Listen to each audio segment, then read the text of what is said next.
Hello, kamusta tayo? Dati napansin nyo na araw-araw ako nagpo-post. Iska, dati araw-araw ka nagpo-post, di ba, Iska? Ngayon, hindi ka na araw-araw nagpo-post, no, Iska? Kasi nangihina ka, no? Nangihina kasi ako. Pag araw-araw nagpo-post. Pinipigilan ako ni Almighty Father. Sabi ko, hindi, kaya ko, Lord. Basta ikaw ang magbibigay ng kalakasan sa akin. Pinipigilan ako, pero ako matigas ang ulo. Kaya nagkasakit ako. Kaya pala ako napigilan kasi magkakasakit ako. Matigas talaga ang ulo ko. No? Kaya ngayon, hindi na ako araw-araw nagpo-post.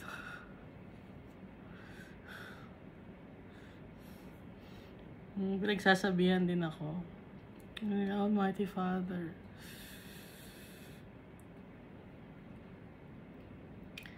Si Almighty Father, very loving siya kasi tatay natin siya. Pero pag nagalit si Almighty Father, talagang galit, no? Kung makikita naman natin, diba, sa dito sa Bible, sa Old Testament, pag nagalit talaga si Almighty Father, talagang galit, talagang sobrang galit. Ganun si Almighty Father. Pero loving siya sa mga taong sumusunod sa Kanya. Sa mga taong rumerespeto sa Kanya at nagmamahal sa Kanya. At kaya nawala yung galit ni Almighty Father sa atin. Napatawad tayo sa mga kasalanan natin dahil kay Jesus Christ. Kaya magpasalamat tayo kay Jesus Christ sa pagsasakripisyo niya, sa pagbibigay ng buhay niya para mapacify si Almighty Father. Kasi mahal din tayo ni Jesus Christ.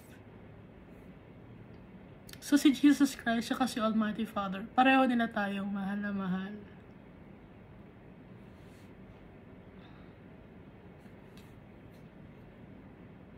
Kaya nga ang laging utos ni Almighty Father is magmahalan tayo lagi, no? Tayong mga tao, mga creation niya. Kasi we were created in His image and likeness. Mapagmahal si Almighty Father, mapagmahal si Jesus Christ. Kaya dapat tayo, mahalin din natin yung kapwa-tao natin. At higit sa lahat, mahalin din natin si Almighty Father, tsaka si Jesus Christ. Kaya di ba last time, dito sa Luke chapter 6, mahalin natin yung mga kaaway natin. At gawan natin sila ng kabutihan, no? Kahit galit pa sila sa atin, gawan pa rin natin ng kabutihan. Kahit minumura nila tayo, gawan pa rin natin ng kabutihan. Mahalin pa rin natin. Kasi para malaman ng mga tao na tayo, anak tayo ni Almighty Father.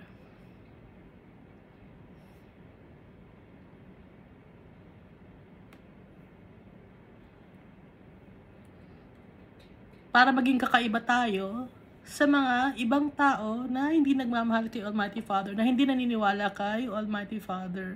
Yun na magiging kaibahan natin bilang isang followers ni Christ, ay yung mahalin natin yung mga tao kahit hindi nila tayo nirespeto, kahit inaaway nila tayo, mamahalin natin, iintindihin pa rin natin dahil mamahalin natin sila, dahil kaya natin magmahal, dahil ang pagmamahal na nakukuha natin galing kay Almighty Father tsaka kay Jesus Christ. Maawain si Almighty Father. Kaya dapat tayo maging maawain din, no? Kind si Almighty Father. Kaya dapat tayo kind din. Kasi kung ungrateful tayo at wicked tayo, hindi tayo anak ni Almighty Father. Hindi tayo kay Almighty Father, hindi tayo kay Jesus Christ kung wicked tayo, kung masama tayo.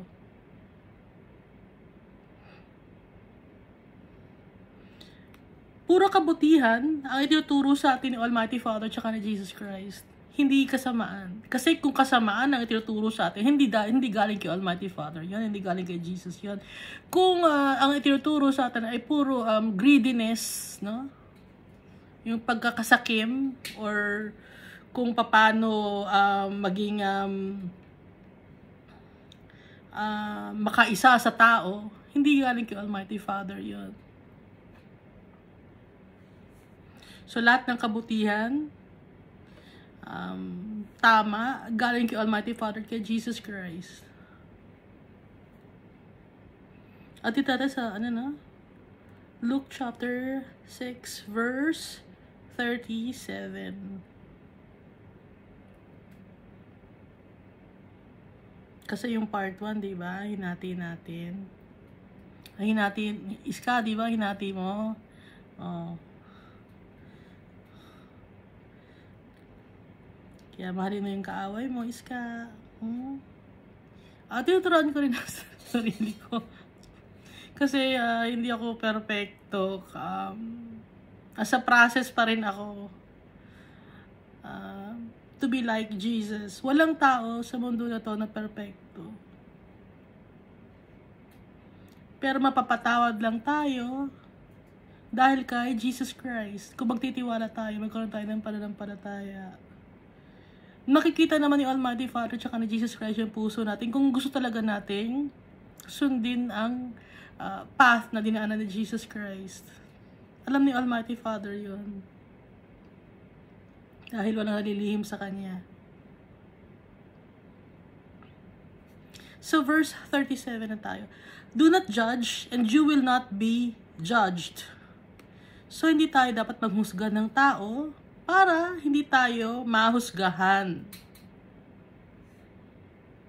Pero di ba nakalagay naman dito sa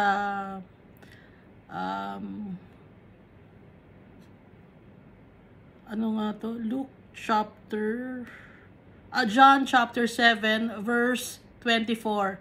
Sabi ni Jesus Christ, stop judging by mere appearances, but instead judge correctly.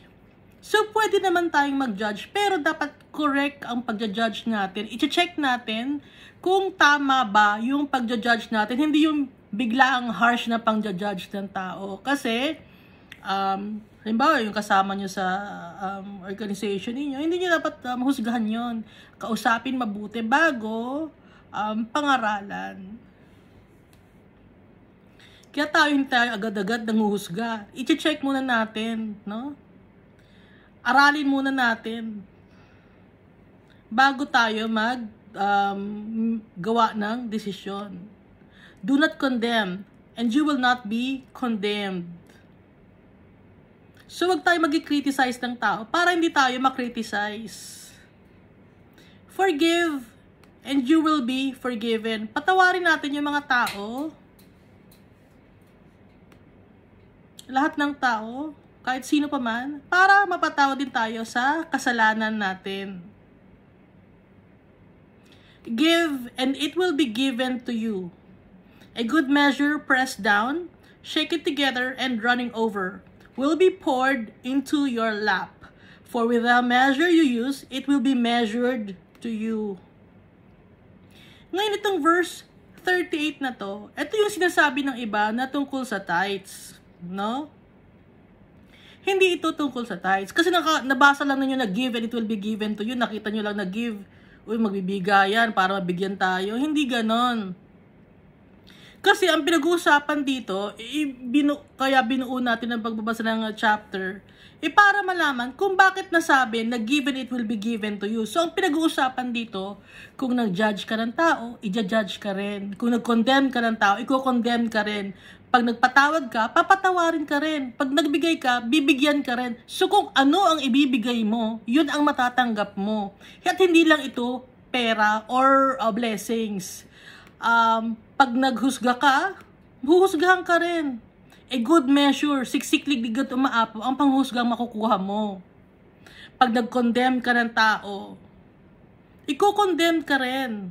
Siksiklig ligat umaapaw ang pag-condemn sa'yo. Kasi kung ano ang binigay mo sa tao, babalik sa'yo yon. Umiikot. Umiikot, babalik sa'yo yon. Kaya hindi ito tungkol sa tithes. Huwag natin gawing ibahin itong verse na to. Ito ang ibig sabihin nun. Kung nagbigay ka ng blessings sa tao, bibigyan ka rin ng blessings, no? Pero kasama rito yung mga bagay na hindi magaganda, na pag nagbigay ka ng hindi maganda, darating din sa iyo ng hindi maganda. So, si God, He's the God of justice. So, may justice. At si God, ang nagbibigay ng tatay natin, si Almighty Father, nagbibigay ng justice sa atin.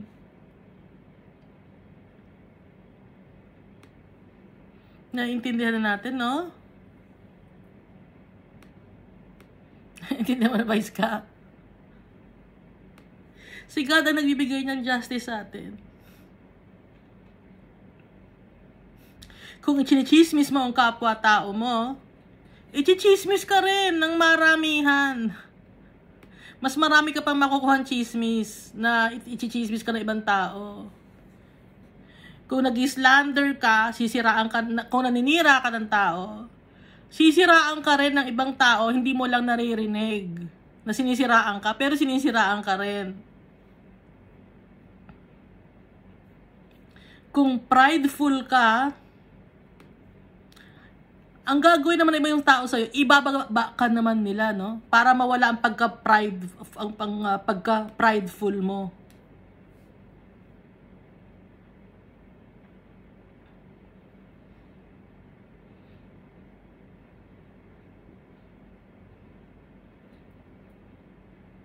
Kaya, yung pagtrato natin dapat sa kapwa-tao, laging patas.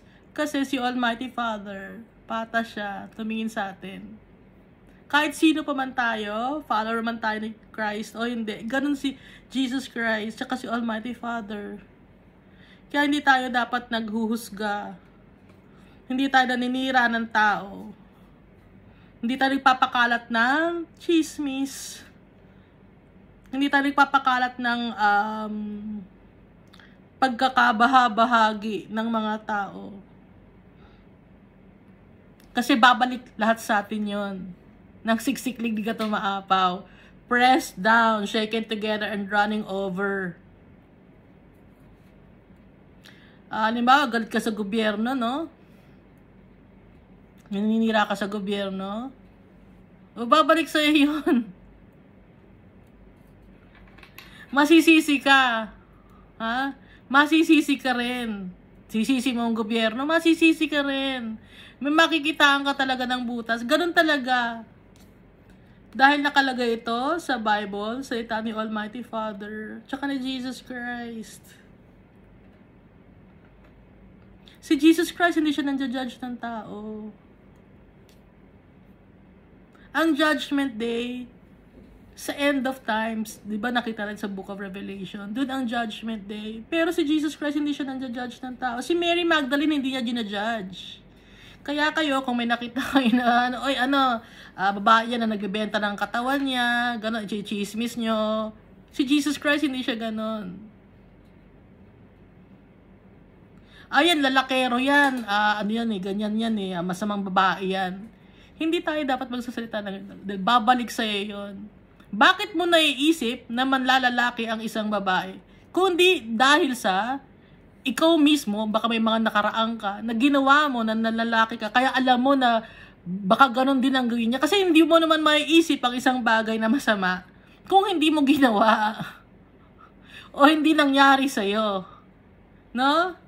Kaya iwasan natin na manghusga ng tao kasi babalik sa'yo yun. Dahil iisipin ng ibang tao, bakit niya naiisip na manlalalaki yun?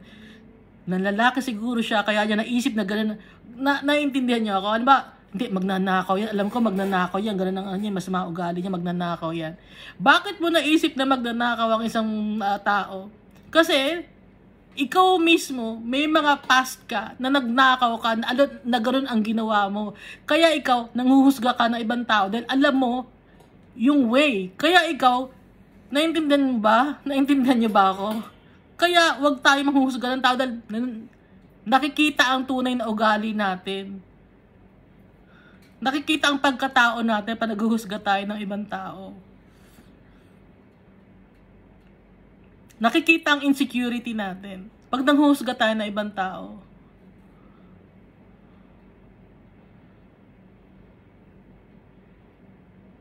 So pag hinusgahan mo yung tao, no, mas nakakahiya ka eh. Kasi nanghuhusga ka ng tao, tapos malalaman ng tao, ikaw pala yung ganon. Kaya nga, bumabalik sa iyo ng pressed down, shaken together, and running over. Kaya kung wala tayong magandang masabi sa kapwa-tao natin, wag na tayo magsalita at purihin na lang natin si Almighty Father tsaka sa Jesus Christ. Mas mabuti yun kaysa magsabi tayo ng masama tungkol sa kapwa-tao natin. Hindi mo alam na baka mangyari sa'yo yun. Okay? Yung pagninira mo sa ibang tao, baka mangyari sa'yo yun. O sa mga mahal mo sa buhay. Kaya wag tayo maninira ng tao. Wag tayo manja-judge ng tao. Wag tayo manja-chismis ng tao. Wag tayo mag-criticize ng tao.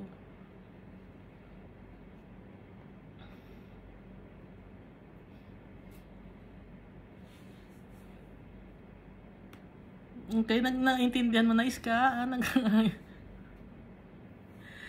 Verse 39, He also told them this parable. So si Jesus Christ yung nagsasalita nito Yung do not judge and you will not be judged. Si Jesus Christ yung nagsasalita nito.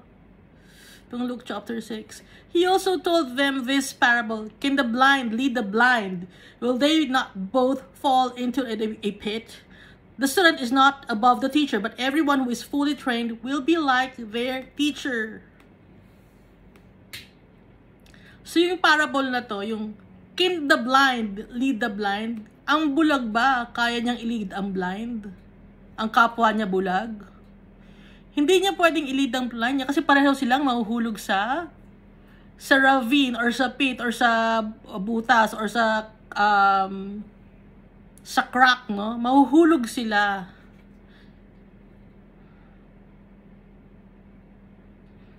Kaya ano ang dapat gawin?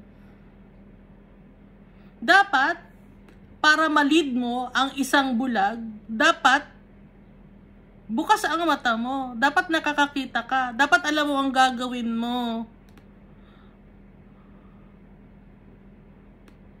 Dapat, hindi kayo parehong bulag. Kung gusto mong i-lead ang isang tao, dapat bukas ang mata mo.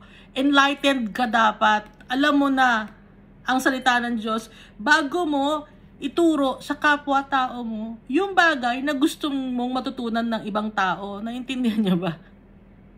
Kailangan alam na natin ang gagawin natin. Kung gusto nating turuan ng leksyon ang isang tao. Kasi tuturuan mo ng leksyon ng isang tao pero ikaw bulag ka naman din. May masama ka rin ginagawa. So walang mangyayari sa pagtuturo mo ng leksyon ng gano'n. Naintindihan niyo ba? Halimbawa, example sa totoong buhay, no? Tinuturuan mo yung tao na maging faithful sa asawa niya. Pero ikaw naman mismo, meron kang mga extra relationship outside of your marriage. So, paano mo matuturuan yung kapwa-tao mo kung ikaw mismo, hindi ka gumagawa ng tama?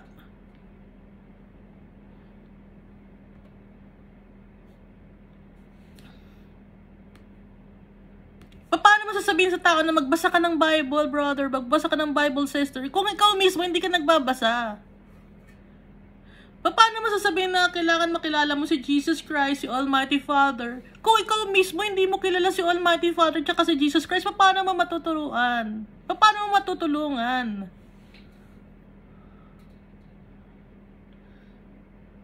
So, anong dapat natin gawin? Isik muna natin si Almighty Father tsaka si Jesus Christ bago tayo magturo sa mga tao.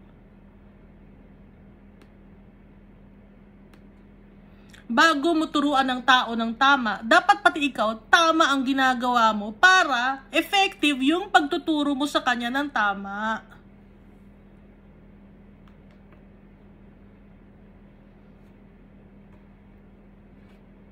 Dapat ang leader hindi kinakakitaan ng kasamaan or ng chismis.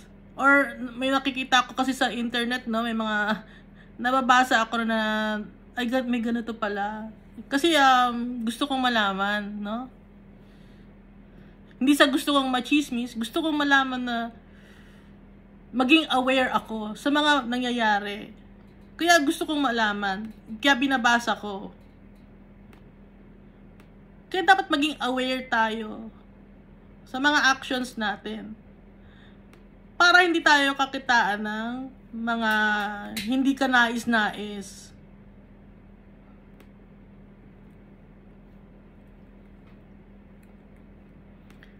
The student is not above the teacher, but everyone who is fully trained will be like their teacher. Ang estudyante, hindi siya nakakataas sa teacher. Pero, kung sino man ang naturuan ng maayos, ay magiging kagaya ng kanyang teacher. Example, si Jesus Christ, tayo mga student ni Jesus Christ. Siya kasi ang ating leader, tayo mga followers niya, mga followers of Christ.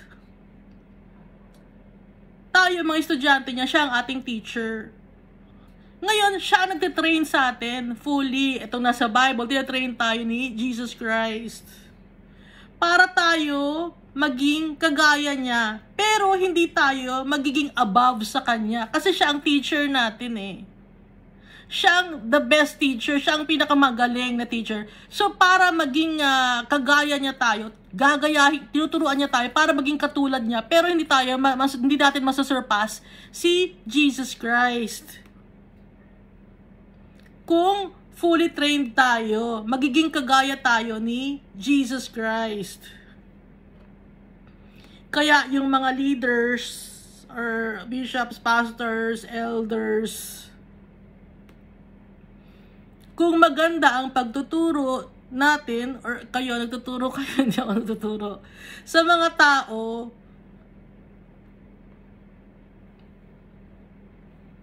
dapat kakitaan tayo ng makita sa atin ng pamumuhay si Jesus Christ. Nang sa ganon, yung mga taong tinuturuan ninyo, ma-uplift ang spirit at gumaling, maging kagaya ninyo. Ngayon, kung mahina yung teacher, magiging mahina din ang estudyante. Magpasalamat tayo dahil ang teacher natin, si Jesus Christ. Siya ang ating the best teacher. Kaya siya ang ating leader. Kaya siya ang ating sinusundan na yapak. Gaya ni Paul na napag-usapan natin dati, ang teacher niya, si Jesus Christ. So, sinusundan niya nung time na sinusulat niya ang mga epistles, sinusundan niya na yapak si Jesus Christ. Kaya, fully trained siya, magiging kagaya siya ni Jesus Christ. So tayo rin, kung fully trained tayo, na binabasa natin ang Bible at sinusunod natin ang salita ni Jesus Christ, yung mga instructions niya dito, magiging kagaya rin tayo ni Jesus Christ. Magiging worthy din tayo, gaya ni Jesus Christ, kasi si Jesus Christ, holy, hindi siya nagkasala. Ngayon, gagayahin natin ngayon si Jesus Christ.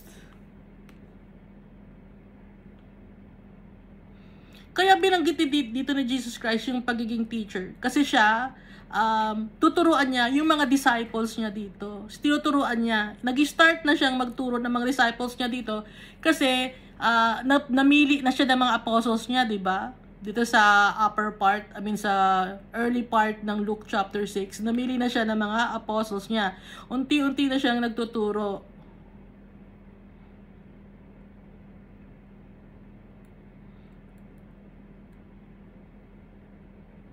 Why do you look at the speck of sawdust in your brother's eye and pay no attention to the plank in your own eye? Sabi ni Jesus Christ, bakit nyo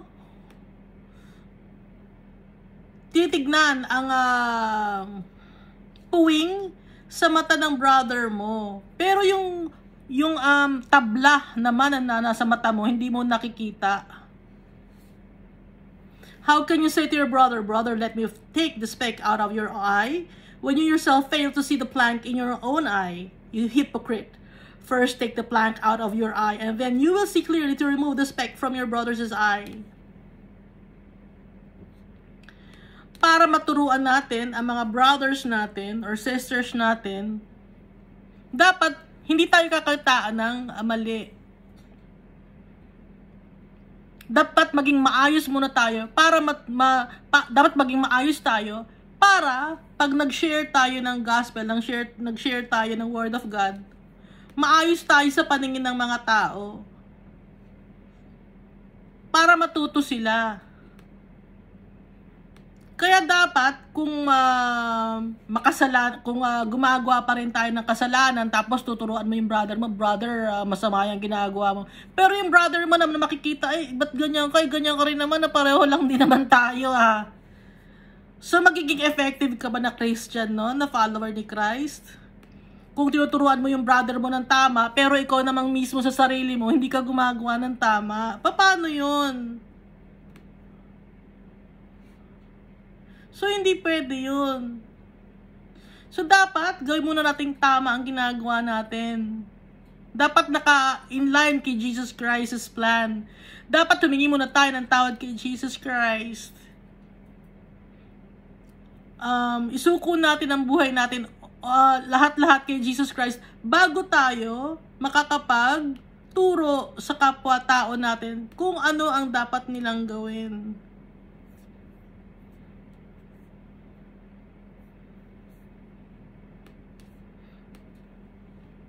Naiintindihan ba? Sasabihin niyo, huwag kayong madamot. Ha? Huwag kayong madamot, no? Sasabihin niyo, pero kayo mismo ang madamot. Tinuturo niyo sa congregation niyo, huwag kayong madamot, magbigay kayo sa mga brothers and sisters niyo. Pero yung congregation niyo mismo ang madamot. Hindi namimigay, kundi anong ginagawa, sinasakop lahat ng mga offering and kung ano-ano mang binibigay na gift sa kanila, sinasakop, hindi nagbibigay.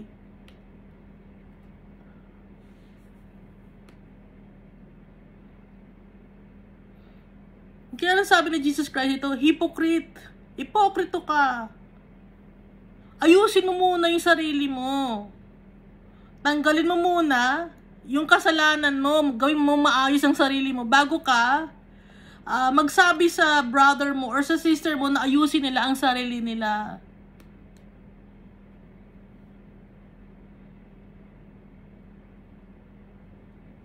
Halimbawa, nagtuturo ka na huwag tayo magalit sa mga brothers and sisters natin, pero ikaw mismo may galit ka sa brothers and sisters mo, meron kang meron kang kaaway na congregation or denomination or kasama sa kaya ka lumipat ng denomination kasi may kaaway ka, nakasagutan ka. Ayusin mo muna yung rift na nangyayari sa iyo doon sa ibang mga church, doon sa ibang simbahan, doon sa ibang congregation bago ka mag-share ng pagmamahal doon sa congregation na kinaaaniban mo sa ngayon.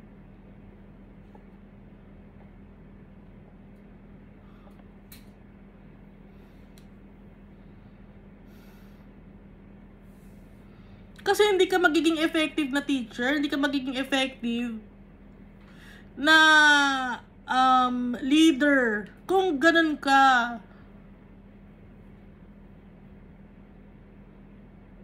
Sinasabi mo wag tayong prideful, wag tayong mayabang, pero ikaw mismo mayabang ka. Hindi pwedeng ganun. At saka sinasabing plank, no? Di ba yung brother, dito yung brother is puwing lang, nakita mo yung puwing, may puwing ka sa mata mo. Pero ang nakita naman ang nakikita naman sa is plank, is tabla or malaking kahoy na nasa mata mo. Ibig sabihin nun, na ma-magnify, okay? Na ma-magnify, lumalaki. Kung yung tingin mo sa kapwa-tao mo na puwing lang, ano? Ngayon, yung ibang mga tao, ang tingin naman sa'yo, na ma-magnify. O kunyari pa siya, samantalang siya, mas malaki ang naging kasalanan niya. Ganon. Kaya ang gagawin ngayon natin, para mawala tong plank na to, ayusin muna natin ang sarili natin. Ayusin muna natin. Paano natin maayos sa sarili natin? Si Jesus Christ, yung kay Almighty Father, i-surrender natin lahat sa kanila. Kung ano man ang meron tayo. Para nang sa ganun, kung mag-share ka ng Word of God sa mga tao, hindi ka kakakitaan ng kamalian. Hindi masisira ang pangalan ni Jesus Christ, tsaka ni Almighty Father. At magiging effective na teacher ka.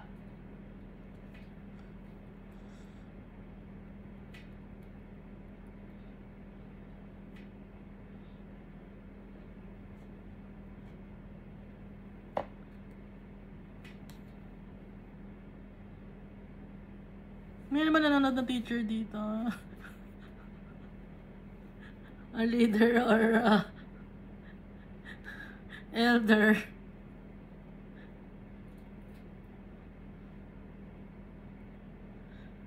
Ba't ko kaya sinasabi to?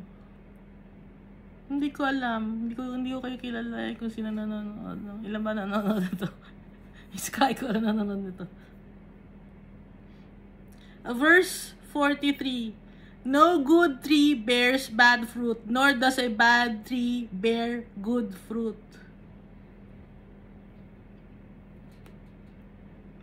Each tree is recognized by its own fruit. People do not pick figs from thorn bushes or grapes from briars.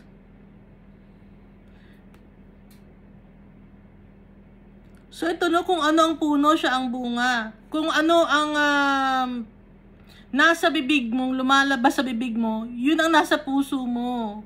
Kaya, kung mabuti ang ginagawa mo, yun ang nasa puso mo. Kung mga masasama ang nagagawa mo, yun ang nasa puso mo. Kasi kung ano ang puno, kung ang puno ay maayos, pati yung bunga, maayos din. No? Kung ang puno ay masama, yung bunga, masama din. So, tayo bilang follower ni Christ, so dapat, good tree tayo para yung fruit natin, good din, no? So, ano ba yung fruit na ulit na binabanggit? Fruit of the Holy Spirit.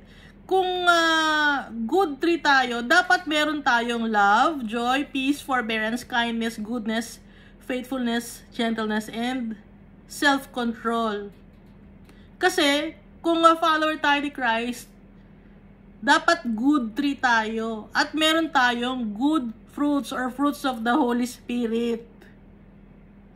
Na gaya ng binanggit natin na love, joy, peace, forbearance, kindness, goodness, faithfulness, gentleness, and self-control. Each tree is recognized by its own fruit. People do not pick figs from thorn bushes or grapes from briars. So nakikita tayo, yung fruit natin, nakikita kung anong klaseng puno tayo. Kayo, anong klaseng puno ba kayo? Meron akong minsan na nakakausap, no? Nagsasalita siya, masama yung salita niya. Tapos sabi, hindi, bulaklak lang ng bibig to. Bulaklak ng labi to. Alam niyo ba ibig sabihin ng bulaklak? Yung pampaganda lang ng salita. Kaya rin siya sasalita ng mga masasamang salita. Pero, kaya siya nagsasalita ng mga masasamang salita or bulaklak ng labi na hindi naman maganda, pakinggan, na disappoint or na nakakalungkot. Kaya niya nababanggit yun. Kasi, yun ang nasa puso niya. Yun ang, ganun siya, klase na puno. Para malaman mo kung anong klaseng puno ang isang tao, or ano ang pagkatao ng isang tao, or ano ang tunay na ugali ng isang tao, hindi mo naman agad-agad minsan malalaman, ano? Sometimes it'll take time. Pero lalabas at lalabas din ang katotohanan. Antay ka lang. Lumalabas ang totoong pagkatao. Una, akala mo, mabait to Pero darating ang panahon, magugulat ka na lang, ay, ganito pala ang pagkatao nito. No? Ito pala ang totoong siya. Kahit wala kang ginagawang masama, no? Lalabas yun. Kahit maayos ang pakikitungo mo sa tao, tapos, kahit maayos ang pakikitungo sa una, no? Pero kahit maayos ang pakikitungo mo, after, in the long run, lalabas at lalabas ang pagkatao. No?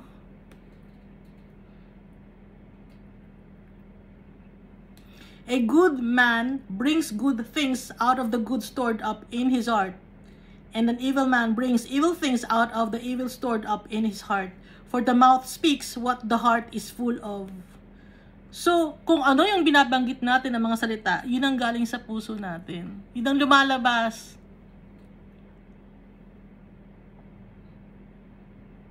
Hindi natin kasi napipigil ang sarili natin sa salita, no? Lumalabas yun kung mabuti ang puso mo. Lumalabas yun kung anong ang gusto mo sa buhay mo, na isasabi mo. Pag ang lumalabas sa bibig mo palaging si Jesus Christ, si Almighty Father, yun ang nasa puso natin. Pag ang lumalabas sa bibig natin ay puro pagmumura, paninira ng tao, pangchichismis, panghusga, pag-iinggit, yun ang nasa puso mo. Kung ang puso, ang lumalabas sa bibig mo ay puro panlalamang ng kapwa-tao, yun ang nasa puso mo, ang manlamang ng kapwa-tao.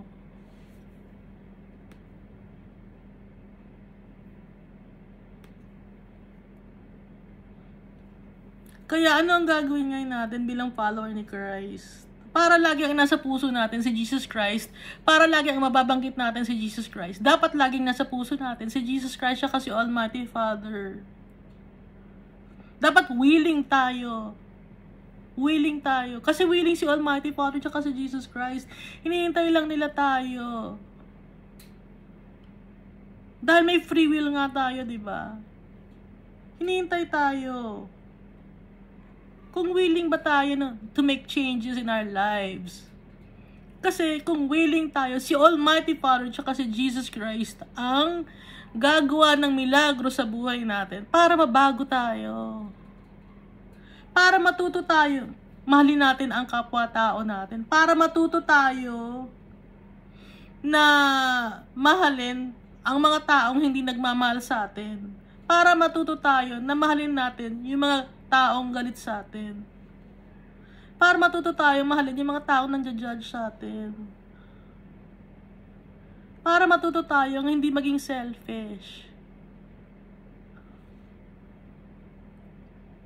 Para matuto tayong tanggapin ang mga bagay na nangyari sa buhay natin in the past. At magiging way yung mga nangyari sa atin in the past, magiging lesson yon, at yun ang makakapagtulong sa atin para magtiwala kay Jesus Christ siya, kay Almighty Father.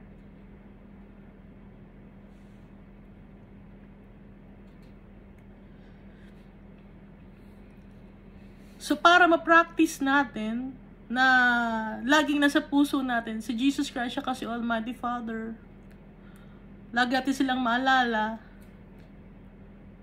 magbasa tayo ng Bible, lagi tayong magpe-pray. Dapat willing tayo to give time for our Father and for Jesus Christ. And to let the Holy Spirit come into our lives. Dapat willing tayo. Hindi madali, no? Hindi madali. Kasi ang kalaban natin, sarili natin, no? Ay, mag-ano lang ako, manonood lang ako ng DVD. May DVD pa ba? Wala. Matanda talaga.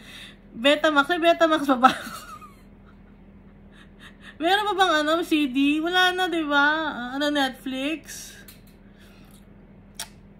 Nung panahon kasi wala pa nun eh. Ano bang pinapanood namin nun? Nilapo-lapo. So, wala pa, no? So, ngayon, willing tayo dapat, no? Willing tayo to give time to our Father and to Jesus Christ. Kasi binigay ni Jesus Christ ang buhay niya sa atin. Si Almighty Father din, ibinigay niya lahat sa atin. Tapos, bakit tayo hindi magkakaroon ng oras sa kanila? Kung talagang mahal natin si Almighty Father tsaka si Jesus Christ. willing tayo na magbasa ng Bible at mag-pray, kausapan natin ang tatay natin. Nang sa ganon,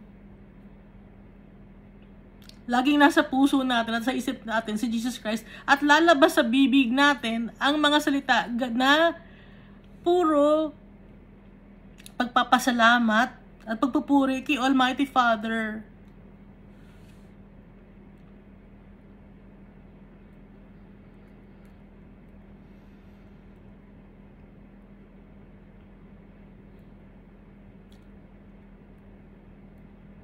Si Almighty Father at si Jesus Christ ang magbabago ng buhay ng tao.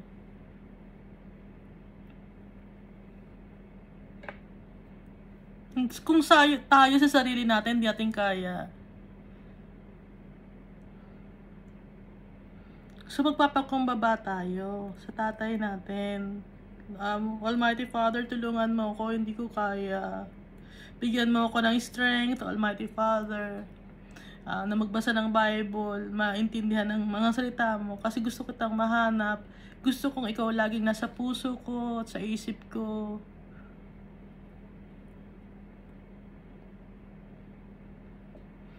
Kakausapin natin dahil tatay natin siya, at si Jesus Christ dahil Savior natin siya, at mahal tayo ni Jesus Christ kasi tinawag niya rin tayong friend, diba? Kaibigan tayo ni Jesus Christ.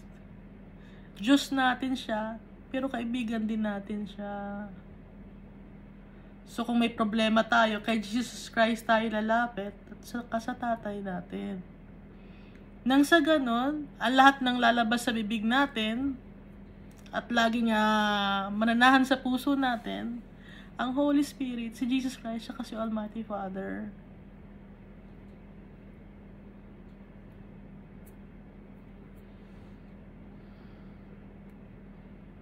Why do you call me Lord? Dito na tayo sa verse 46. Why do you call me Lord, Lord, and do not do what I say? Sabi ni Jesus Christ. Bakit tinatawag niyo akong Lord, Lord? Hindi niyo naman ako sinusunod.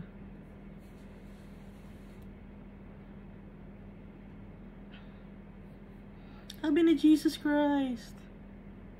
Marami sa atin tinatawag na Lord, Lord, Jesus, King of Kings, Lord. Pero hindi dapat siya sinusunod, di ba? Paano ba natin dapat sundin si Jesus Christ? Kung ano yung ginawa ni Jesus Christ, ganun ang gagawin natin. Ano ba yung ginawa ni Jesus Christ? Napagtagumpayan niya lahat ng temptations. Hindi siya nagkasala. Ganun ang ginawa ni Jesus Christ. Ganun ang sinasabi niya sa atin. Kaya, kung tatawagin natin siyang Lord, Lord, dapat iiwasan din natin ang mga temptations. Hindi tayo, iiwas din tayo sa mga kasalanan, ng mga bagay na hindi makakabuti sa atin, na makakapaghiwalay sa atin kay Almighty Father at kay Jesus Christ. Iiwasan natin. Aalis din natin sa buhay natin.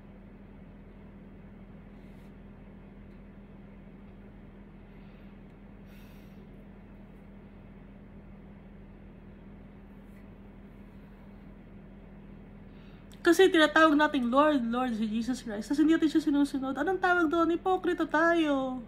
Kung hindi natin siya sinusunod.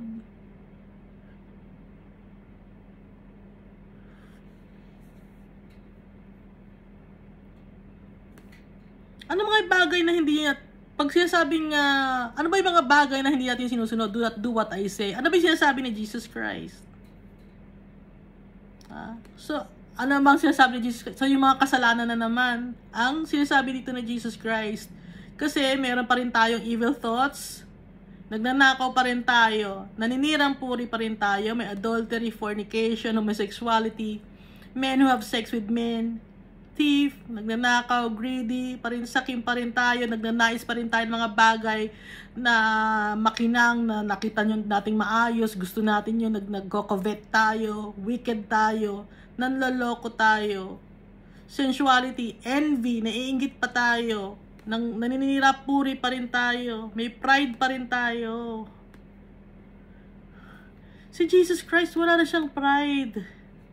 Ibinigay na nga niya lahat eh. Hinubad na nga niya, pati hinubadan pa nga siya ng damit, di ba? Nawala na ang lahat kay Jesus Christ. Nandito siya sa lupa. Para i-save tayo.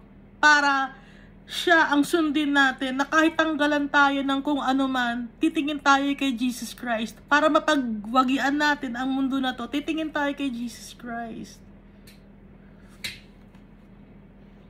Para matawag natin siyang Lord, Lord. Para hindi tayo matawag na ipokrito. Maging mapagkumbaba tayo. Gaya ni Jesus Christ. Gaya ng Diyos natin. As for everyone who comes to me and hears my words and puts them into practice, I will show you what they are like. They are like a man building a house who dug down deep and laid the foundation on rock. When a flood came, the torrent struck the house but could not shake it because it was well built. Sabi ni Jesus Christ, ito,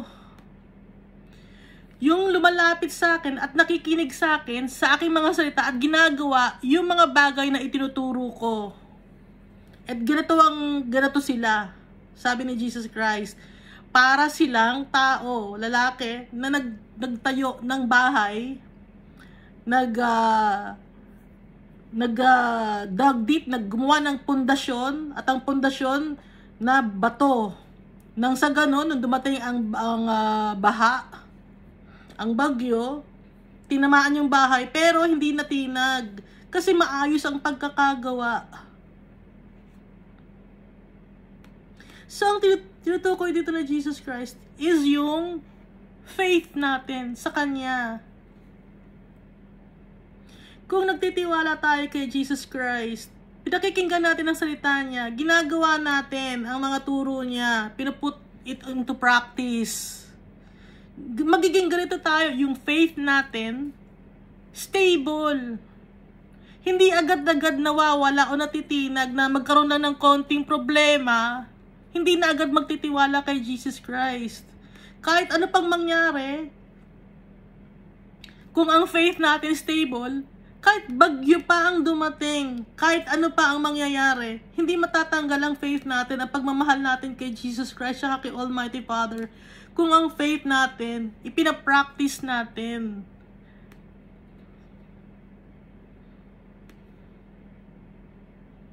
Kung yung napapakinggan natin sa Kanya o yung nababasa natin ang sinasabi Niya, pinapractice natin, yung faith natin magiging stable.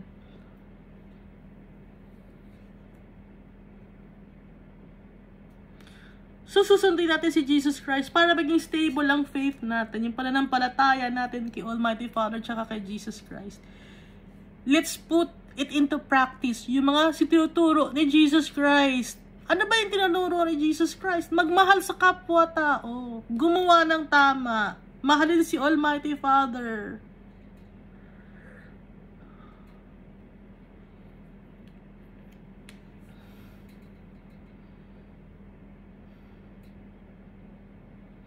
But the one who hears my words and does not put them into practice is like a man who built a house on the ground without foundation. The moment the torrent struck that house, it collapsed, and its destruction was complete. Yung tao na nakikinig ng salita ko, pero hindi naman ginagawa o pinuput into practice yung mga itinuturo ko, parang tao na yung pundasyon niya, mababaw lang. Walang pundasyon. Kaya kung dumating man ang bagyo ng buhay or temptation or trials ng buhay, bagsak agad yung pananampalataya ng tao, yun nawawala agad, nawawash out. Sumasama sa bagyo yung faith ng tao na yon. Kasi hindi stable yung faith niya, hindi niya pinuput into practice. So how do we practice our faith? Put it into practice? Ipa-practice natin yon araw-araw. Ano bang turo ni Jesus Christ? Magpe-pray, di ba? Magbabasa ng Bible para makilala natin si Almighty Father. Seek ye first the kingdom of God. Para makilala natin si Almighty Father. Pag nakilala na natin si Almighty Father ng lubusan, tuloy-tuloy na yon. tuloy-tuloy na at mag-i-practice natin yun sa pagmamahal natin sa kapwa-tao natin. Ipa-practice natin yun. Magkakaroon tayo ng self-control. Pipigilan natin ang sarili natin at ang gagawin natin mamayani sa buhay natin ay si Jesus Christ at si Almighty Father through the power of the Holy Spirit.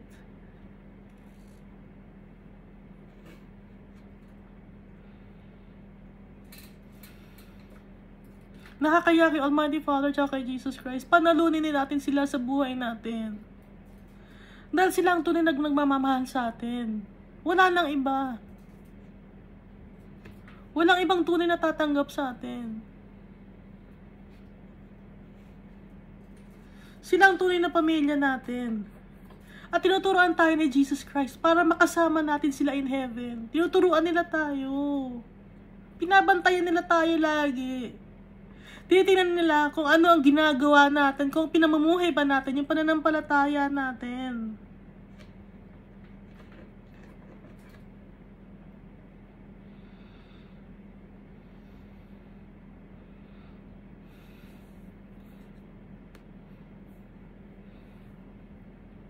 Paano ba ito ipamumuhay yung pananampalataya natin? Mamahalin natin ang kapwa-tao natin, ano? Ha? Mamahalin natin ang kapwa-tao natin. Regardless. Kahit anong estado, mamahalin natin. Kahit anong status nila sa buhay, kahit sino pa sila, mamahalin natin. Tatanggapin natin. Dapat may joy tayo. Pag tumatanggap ng blessings, kay Almighty Father tsaka kay Jesus Christ, araw-araw, masaya tayo. Meron tayong peace, kapayapaan. At mahilig tayo dapat sa peace dahil si Almighty Father ayaw niya ng kaguluhan. So ipapractice natin yun, hindi tayo makikipag-away. Hindi tayo makikipag-away sa gobyerno. Hindi natin kakalabanan ng kung sino pa man. Forbearance, matiisin, no? Titiisin natin. Dahil si Jesus Christ, matiisin siya. Si Almighty Father, matiisin siya. At tagal na niya naghihintay sa atin para lumapit tayo sa Kanya. Si Almighty Father. Kindness. Kind. Si Almighty Father. Tsaka si Jesus Christ. Goodness. Kabutihan. Faithfulness. Faithful si Almighty Father sa atin. Gentle siya sa atin. At self-control dapat iayusin natin ang sarili natin. Ipapractice natin ang faith natin. Yung ginatuturo niya, gagawin natin para yung foundation ng faith natin malalim kahit anong dumating na bagyo sa buhay natin. Hindi mawawala yung pananampalataya natin kay Almighty Father, yung pagmamahal niya. Hindi natin mawala. Hindi mawala sa buhay natin, hindi mawala sa puso natin, hindi mawala sa isip natin.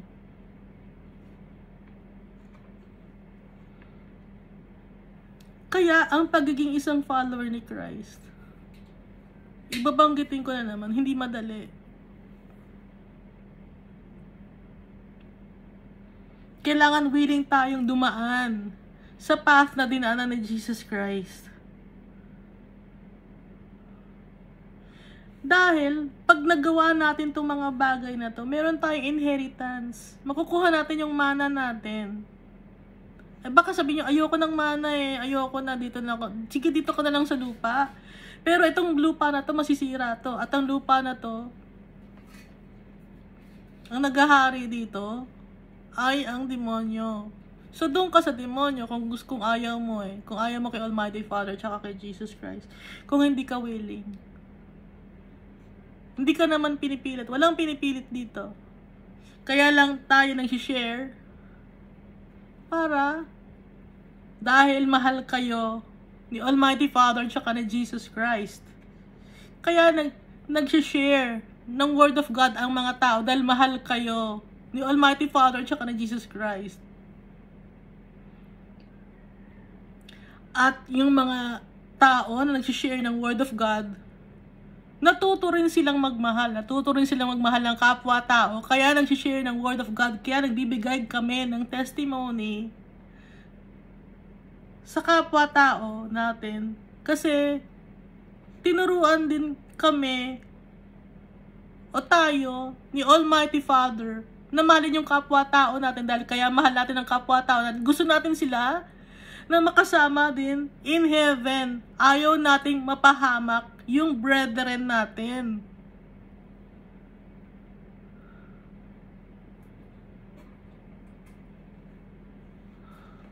Dahil yung tatay natin ayaw mapahamak tayong lahat. Kaya tayong lahat ngayon tulong-tulong para mag-share ng Word of God. Para madami tayo in heaven. Dahil mahal natin ang kapwa-tao natin. Ayaw natin silang masaktan. Ayaw natin mapagdaanan nila ang mga bagay na napagdaanan natin, ang mga trials and sufferings. Kaya ganun ang ginagawa ng mga nag-share ng Word of God. Nagbibigay ng testimony sa mga tao. Pero yung ibang mga tao hindi naiintindihan yun eh. Hindi nila naiintindihan kasi nga blinded na sila ng mundo na to. Pero tayo, since follower tayo ni Christ, alam natin, bukas ang mata natin, nakikita natin, dahil nagtitiwala tayo kay Almighty Father, tsaka kay Jesus Christ. Alam natin na yung tatay natin naghihintay.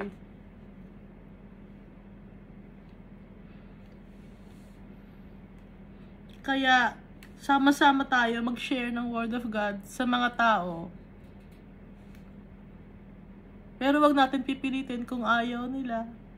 Kung talagang para kay Jesus Christ sila o hindi. Darating ang time na yon. Pero sabihin natin, wag natin silang pipilitin. Kasi kung talagang kay Jesus Christ sila, yung naitanim na salita ng Diyos sa puso nila, lalago yun. Hindi nila matatakasan si Jesus Christ siya kasi Almighty Father. At may mga tao na matitigas ang ulo, aayawan nila si Almighty Father siya kasi Jesus Christ. Pero ginawa na natin ang part natin.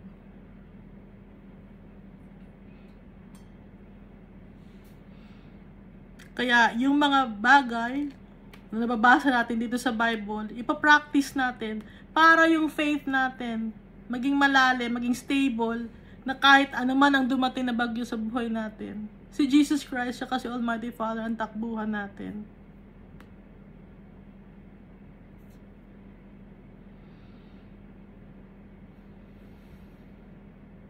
Mahal na mahal tayo ng lahat ng Almighty Father tsaka ng Jesus Christ, no? Nararamdaman niyo ba yung pagmamahal ng Almighty Father tsaka ng Jesus Christ sa atin? Kung babasahin mo yung Bible, makikita mo dito. Mararamdaman mo yung pagmamahal, tunay na pagmamahal ni Almighty Father tsaka ni Jesus Christ. Kaya nga nagagalit si Almighty Father pag hindi lumalapit sa kanya yung mga anak niya. Kasi alam ni Almighty Father, kailangan natin siya. Tayo lang ang matitigas ang ulo. Hindi naman tayo kailangan ni Almighty Father eh. Siya ang kailangan natin. Kaya gusto niya na lumapit tayo sa Kanya dahil alam niya na siya lang ang makakapag-fill ng void na nasa puso natin. Alam niya na siya lang ang kasagutan ng lahat. At kailangan natin si Jesus Christ para makalapit kay Almighty Father. Kasi si Jesus Christ yung perfect sacrifice. Kaya nawala ang galit ni Almighty Father sa atin. Sana lagi nating maalala yun, maintindihan natin. Kaya pinipilit ko kayo, ini-encourage ko kayo, magbasa ng Bible. Kahit Old Testament, andun si Almighty Father. Basahin pa rin natin ang Old Testament. Ha? Kung nahihirapan kayo, audio Bible.